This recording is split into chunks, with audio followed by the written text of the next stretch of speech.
Olá, irmãos e irmãs, a paz do Senhor Jesus. Estamos juntos novamente para estudarmos a palavra de Deus. Vamos orar? Querido Pai Celestial, obrigada pelo privilégio que temos de estudar a Tua palavra. Eu oro para que o Senhor nos conduza agora, por meio do Seu Espírito Santo, para aprendermos aquilo que o Senhor quer. Aplica no nosso coração, tenha misericórdia da minha vida e me use segundo a Tua vontade. Em nome de Jesus Cristo eu te peço. Amém. Então, meus irmãos, estamos continuando a série de estudos nas bem-aventuranças, no Evangelho segundo Mateus, no capítulo 5. Para aqueles que estão conosco pela primeira vez, vamos fazer uma breve introdução do contexto no qual surge o maravilhoso Sermão da Montanha, proferido por Jesus. Nós sabemos que esse ensino, o chamado Sermão da Montanha, que está registrado no Evangelho segundo Mateus, no capítulo 5, 6 e 7, sintetiza o ensino do nosso amado Mestre e Salvador, Senhor Jesus Cristo. Bom, o contexto no qual Jesus ensina é mais ou menos esse. O Senhor está evangelizando, como nós podemos perceber no capítulo 4 de Mateus, e ele evangeliza da seguinte forma: ele prega, arrependei-vos, porque é chegado o reino de Deus. Ele cura, ele liberta as pessoas que são oprimidas por espíritos imundos, e as multidões de várias cidades começam a se aglomerar para ouvi-lo, porque eles estão oprimidos, eles são pobres, eles estão debaixo da perseguição romana e eles estão à espera do Messias, eles estão procurando por um libertador. Então, eles encontram em Jesus aquele discurso, aquela fala maravilhosa e eles começam a segui-lo. E os sinais estão acompanhando, né? Como podemos perceber nas escrituras. Os sinais, porque Jesus está curando, libertando. Então, o que acontece? Jesus sobe uma montanha e ele se assenta. E os seus discípulos se aproximam, os seus discípulos estão bem próximos a Jesus. E aí a palavra de Deus nos diz que ele começa a ensinar-lhes, tá? No Evangelho segundo Mateus, aí está o capítulo 5, versículo 2. E começou a ensinar-lhes dizendo. E aí na semana passada nós vimos a primeira fala de Jesus. Bem-aventurados os pobres de espírito, porque deles é o reino dos céus. Se você ainda não assistiu esse vídeo, você pode conferir, porque está aí dentro do site da nossa igreja, disponível para você, para servir a sua vida. Espero que te abençoe. Hoje nós vamos ver o segundo verso. Bem-aventurados os que choram, porque eles serão consolados. É a segunda fala na sequência do nosso Senhor Jesus. Agora vamos pensar um pouquinho juntos sobre o choro. O que é o choro, né? Bem-aventurados os que choram, porque serão consolados. Mateus 5,4. É o tema nosso hoje. Nós poderíamos até chamar essa mensagem de felizes os infelizes, né? Como disse John Stott certa vez. Felizes os infelizes. É a impressão que nós temos quando lemos esse versículo. O que é o choro então, meus irmãos, minhas irmãs? O choro é um tipo de linguagem universal. Você já percebeu? Em todas as línguas do mundo, em todos os idiomas, o choro é inteligível. Nós podemos interpretar. É um sinal do ser humano que demonstra muito de si, revela muito do ser humano. O choro, então, ele é o som mais inato do ser humano. O ser humano em todas as culturas é capaz de chorar. E o choro é um dos primeiros idiomas, ou melhor, uma das primeiras linguagens da nossa vida. Quando nós nascemos, a primeira coisa que nós fazemos é chorar. Você já parou para pensar nisso? O bebê, quando ele nasce, nos primeiros 30 segundos, os médicos, enfermeiros, aqueles que estão acompanhando o parto, esperam que ele espontaneamente chore. E se ele não chorar, eles vão, de alguma forma, induzir esse choro. Por quê? Porque esse choro é sinal de que o bebezinho vai bem, ele está vivo, ele está saudável, ele é capaz de respirar de forma independente. Porque o neném, quando nasce, no momento que ele nasce, o pulmãozinho dele ainda não está funcionando. É na hora que ele chora que ele vai expelir todo aquele líquido amniótico que está dentro dele e ele vai respirar de forma independente pela primeira vez. Então, o choro Nesse caso, é um símbolo de vida, é um símbolo de saúde. Interessante, né? Isso serve como uma ilustração para nós. Vamos ver, acompanhar a sequência. Então, o choro ele é natural. Agora, você já pensou? Já parou para pensar que a gente precisa aprender a sorrir? Um bebê não nasce sorrindo. Alguém tem que ensinar para ele, né? O que significa um sorriso? O que significa uma gargalhada? Vale aí parar um pouquinho e pensar sobre isso. Mas o tema nosso hoje é chorar com os que choram, né? É chorar. É bem-aventurados os que choram, porque eles serão consolados. E sim, vamos falar também sobre chorar com os que choram. Por quê? Porque Paulo nos diz em Romanos 12:15 que nós devemos aprender a alegrar com os que se alegram e chorar com os que choram. Meus irmãos, nós não vamos encontrar nas Escrituras uma orientação para mandar o que está chorando parar de chorar.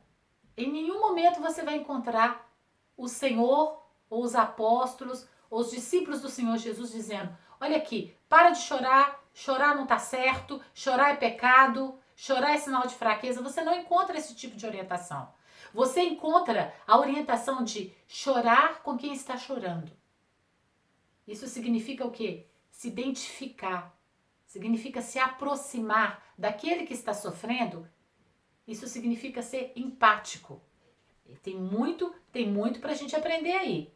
Vamos continuar. Jesus. Jesus é o símbolo máximo do que um homem e uma mulher deve ser.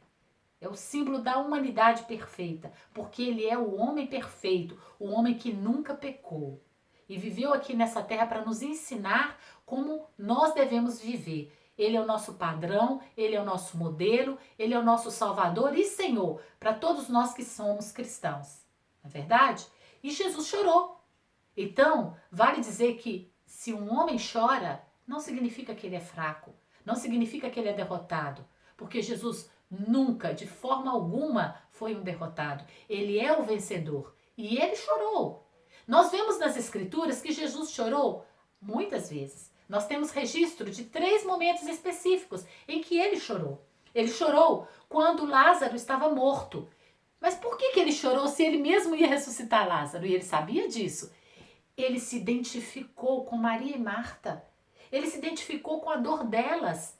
Quando ele contemplou que elas estavam chorando, ele chora junto. Interessante observar. O nosso Senhor, que disse lá no começo do seu ministério, quando ele começa a ensinar no Sermão da Montanha, bem-aventurados os que choram, porque eles serão consolados, ele viveu isso, ele chorou. Ele chorou com uma pessoa que estava chorando. No caso, Maria estava chorando, ele chorou junto. Ele chorou também, nós vemos esse registro, se você quiser conferir depois, João 11:35. Também Jesus vai chorar quando ele vai ver Jerusalém, assim, ele vai entrando na cidade e ele contempla a cidade. E profeticamente ele consegue vislumbrar o que vai acontecer, que aquela cidade vai ser destruída, as pessoas, cristãos vão ser perseguidos, vão ser queimados, vão sofrer. E ele chora, está lá em Lucas 19:41, né? Ele chora porque essa cidade, ela é impenitente, ela não reconhece o tempo da visitação. E nós também temos um registro em Hebreus, no capítulo 5, versículo 7, que Jesus viveu uma vida de clamor e lágrimas, oferecendo ao Pai oração e súplica. Jesus foi um homem de dores e que sabe o que é padecer. Jesus foi e é um grande intercessor. Como o profeta Isaías diz, ele intercede por nós, certo? Então, Jesus chorou. Choro não é símbolo de fraqueza. Choro é sinal de humanidade. É símbolo de ser gente, de ser humano, de estar vivo, de participar da história e da realidade. Amém? Jesus nos prometeu que não nos deixaria órfãos, que ele nos enviaria o Consolador, o seu Espírito Santo. Veja bem, bem-aventurados os que choram, porque eles serão consolados. Quem é que nos consola? A palavra de Deus diz que o Espírito Santo, ele é o Consolador. Ele nos consola. Nós podemos ver em João 14:26. Mas aquele Consolador, o Espírito Santo, que o Pai enviará em meu nome, vos ensinará todas as coisas e vos fará lembrar de tudo quanto vos tenho dito. Em João também, capítulo 14, versículo 18 diz: Não vos deixarei órfãos. João 14, 16. E o Pai vos dará outro Consolador para que fique convosco para sempre. Nós temos o Espírito Santo, o Consolador, que habita em nós. Todos os nós que somos cristãos cremos nisso, porque é uma promessa que o Senhor Jesus nos deu. Mas voltando ao nosso tema, bem-aventurados os que choram, porque eles serão consolados. Jesus chorou, Jesus enviou o Consolador para nos consolar, para estar dentro de nós. O Espírito Santo, ele é chamado de Consolador e mora dentro de nós. Você já parou para pensar que o Espírito Santo Consolador mora dentro de você para que você possa cumprir uma missão? E sabe qual é a missão? Que você também seja um consolador. Que você também console. Que você também participe da dor do outro. Não apenas da sua, mas também do outro. Exercendo o quê? O ministério do Espírito, que é o ministério de consolar. Você consegue perceber a beleza disso e a profundidade? Bem-aventurados os que choram. Bem-aventurados aqueles que são sensíveis. Aqueles que estão vivos para perceber a realidade da vida. Com as suas mazelas, com seus infortúnios, com seus momentos de alegria, com seus momentos de fracasso. Bem-aventurados aqueles que podem viver uma vida inteira, com todas as suas múltiplas opções e oportunidades. Nesse processo de ser vivo, de estar vivo, você e eu vamos chorar. Chorar faz parte de ser gente. Chorar faz parte de estar vivo. E Jesus diz, bem-aventurado você, bem-aventurado eu, bem-aventurado nós que ainda choramos. Nós que ainda somos atingidos pela vida, pela realidade e nos importamos ao ponto de chorar. Que não ficamos inebriados por um sistema que tenta nos tornar seres plásticos.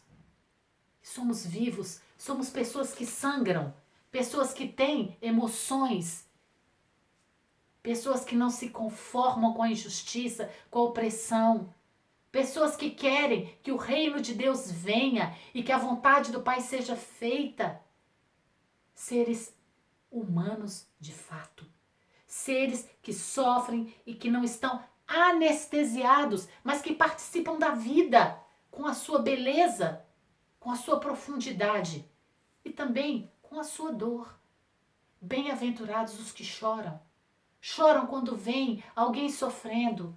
Choram quando vem alguém perdendo um ente querido. E vão ali e choram junto e oferecem o quê? Um suporte. Muitas vezes não são as palavras, mas são as suas lágrimas que vão revelar para o outro o quanto você se importa. Você já parou para pensar que há momentos na vida em que não cabem palavras? Há momentos em que não cabem palavras.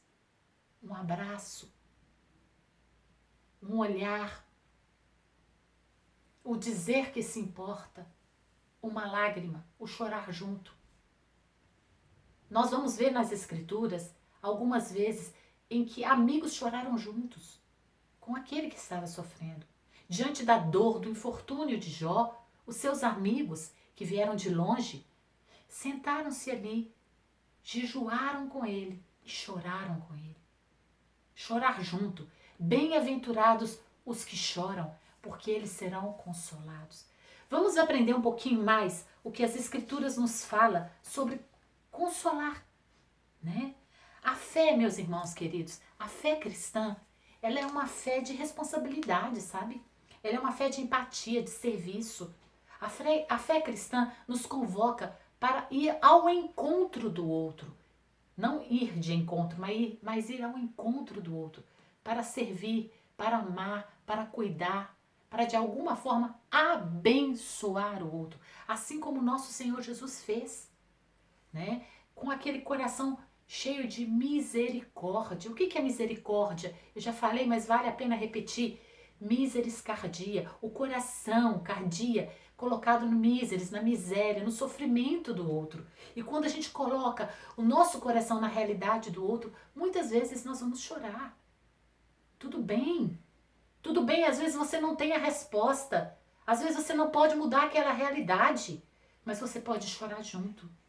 Você pode oferecer o seu consolo. Porque o Espírito Santo está dentro de você. E o Espírito Santo é o Consolador. Quem consola é o Espírito Santo. Deixa o Espírito Santo te usar para consolar aqueles que estão sofrendo. Deixa o Espírito Santo te usar como um veículo de amor e de consolo.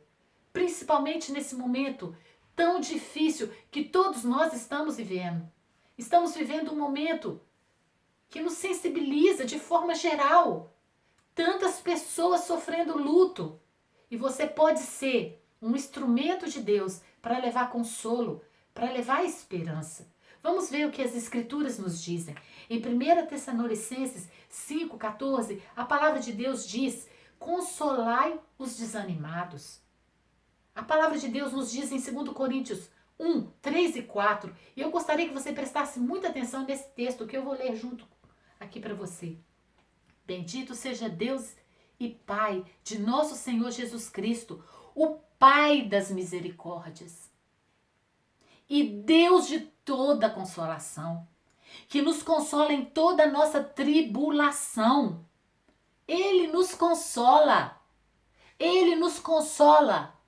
Agora presta atenção na sequência.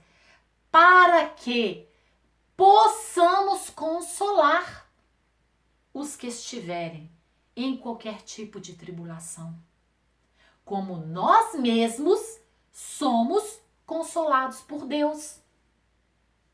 Você percebe o movimento dinâmico, poderoso, dínamos, poder. O Espírito Santo também é chamado de dínamos, né? Poder. Você consegue perceber esse movimento? Que lindo! O Pai de toda consolação nos consola na nossa tribulação, para que possamos consolar aqueles que estão sofrendo e sem esperança, com a mesma consolação que nós recebemos. Isso é evangelho. Isso é o reino de Deus sendo estabelecido. Isso é a vontade do Pai sendo feita e o nome dele sendo glorificado. Romanos 15, 4 e 5 diz assim a palavra do Senhor: pois tudo quanto foi escrito no passado foi escrito para nos ensinar, para que, pela paciência e pela consolação que vem das Escrituras, tenhamos esperança. Ora, o Deus da perseverança e da consolação vos conceda o mesmo sentir de uns para com os outros, segundo Jesus Cristo. Você percebe o que estamos fazendo aqui? Estamos usando as Escrituras para trazer consolo ao seu coração. É o que Paulo nos orienta aqui no livro de Romanos. Às vezes, vai ser um verso das Escrituras que você vai compartilhar com o outro, que vai trazer consolação para aquele que está chorando, para aquele que está sofrendo. A palavra de Deus, ela é para nós não apenas um manual de vida, ela é também uma fonte de consolo, de conforto e de esperança. Deixa Deus usar você para levar esperança, consolo para quem está sofrendo. Eu tenho certeza que você conhece alguém que precisa receber um consolo. Alguém que está chorando, alguém que está sofrendo. E para mim, é importante dizer isso para você. Deus quer usar você. Deixa o Espírito Santo te usar. Porque o Espírito Santo é o Consolador. Bem-aventurados os que choram, porque eles serão consolados. Às vezes você passou por uma experiência tão dolorosa e você, pela graça de Deus, já conseguiu superar. Você pode usar o seu testemunho para consolar outros que estão passando pelo mesmo momento. Isso é maravilhoso, meu irmão, minha irmã. Isso é poderoso. Uma vida entregue no altar de Deus, sendo usada por Deus para abençoar e edificar outra vida que está sofrendo. Usar a sua experiência, a sua maturidade, tudo que Deus já te deu ao longo desses anos, tudo que você superou. Você superou tanta coisa, meu irmão, minha irmã. E você pode, com a mesma consolação que você recebeu, consolar outro. Amém? Você consegue perceber a profundidade e a beleza disso? Jesus estava ensinando. Ele estava ensinando aos seus discípulos, né? Ele estava ensinando e ele ensina: bem-aventurados os que choram, porque eles serão consolados. Jesus, ele vai estabelecer o seu reino aqui na terra. Ainda não acabou, ainda não terminou. Ele nos prometeu, na sua palavra, ele nos prometeu. Ele usou João para dizer para nós, está lá no livro de Apocalipse, que um dia ele vai enxugar dos nossos olhos toda lágrima. Vai acabar. O sofrimento vai acabar. O sofrimento vai ter fim. Ele prometeu que ele vai enxugar dos nossos olhos toda lágrima. Existe isso para nós, essa promessa está aqui em Apocalipse, na palavra de Deus, 7:17 e também em Apocalipse 21:4. E eu gostaria de ler Apocalipse 21:4 para você, porque é tão bonito, meu irmão, minha irmã. Eu não posso simplesmente te dizer que existe, eu quero ler junto aqui agora. Apocalipse 21:4 diz assim a palavra de Deus: Ele, Jesus, enxugará dos seus olhos toda lágrima, e não haverá mais morte, nem luto, nem pranto, nem dor, porque as primeiras coisas passaram.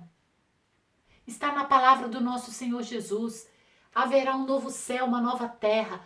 Há esperança para os que sofrem, há esperança para os que choram, há esperança, há consolo, há um consolo eterno. Há uma morada para nós, novos céus e nova terra. Mas enquanto não chegamos lá, eu e você podemos ainda hoje ser veículos de consolação. Podemos ainda hoje ser usados por Deus para consolar alguém que está sofrendo, alguém que está chorando. Você tem tantas oportunidades. E o meu desafio para você nessa semana é que você viva uma semana maravilhosa, cheia da graça, do favor de Deus. Uma semana na qual você vai ser um consolador. Alguém que Deus vai usar de forma poderosa para consolar os que choram. E se você, meu irmão e minha irmã, está chorando agora, se a sua dor é muito profunda, eu quero te dizer de todo o meu coração, o Senhor se importa e nós também. E eu quero orar por você agora. Quero orar para que o Espírito Santo te console. Quero orar para que você receba força do Senhor para continuar. Porque fiel é aquele que nos chama, o qual também o fará. Conta comigo, conta conosco. Estamos aqui com você e por você. Amém? Você não está sozinho. Deus se importa. E nós também, corpo de Cristo, nós nos importamos uns com os outros. Isso não é uma utopia. Isso é a realidade do reino de Deus. Vamos orar juntos então. Senhor Deus, eu peço ao Senhor agora por esse meu irmão, essa minha irmã, que está chorando, que está sofrendo, que está enlutado, que está sentindo alguma dor. O Senhor sabe até onde esse vídeo vai chegar. O Senhor conhece esse coração que está ouvindo agora. E eu sei, Jesus, que não depende de mim, nem do jeito de eu orar, mas depende do Senhor. E eu quero te pedir, ó Pai, eu quero te pedir junto com meu esposo que está aqui, eu quero te pedir, Senhor, que o Senhor venha curar, que o Senhor venha sarar, que o Senhor venha consolar essa pessoa que está agora sentindo dor, que está sofrendo, que está enlutada, que está angustiada. Pai, em nome de Jesus, eu te peço que o Senhor venha enviar o teu Espírito, porque o teu Espírito nos consola em todas as nossas aflições. E eu oro, Pai, agradecida, porque eu sei que o Senhor é fiel e o Senhor o fará. E como diz a tua palavra, agindo o Senhor, quem impedirá? Por isso te agradeço, Senhor, pelo consolo que vem do teu Espírito Santo. Que o teu Espírito esteja agora abraçando com laços de amor e misericórdia esse coração enlutado, esse coração que está sofrendo, esse coração que está sentindo dor. Para a glória do teu nome, ó Deus. Abraça com teu amor, abraça com a tua cura, abraça com esperança, com um novo ânimo. Que o vigor do Senhor venha sobre essa vida agora. Em nome de Jesus Cristo, nós ministramos, como igreja do Senhor, esperança. Nós ministramos fortaleza. Amém. Em nome de Jesus, nós ministramos o consolo do Senhor. Oh Deus, e nós ministramos também o nosso amor. Que o nosso amor também chegue até essa pessoa agora, Pai. Em nome de Jesus. Amém. Para a glória do teu nome. Amém. Um beijo no teu coração. Você não está só. Bem-aventurados os que choram, porque eles serão consolados. Recebe o consolo do Senhor.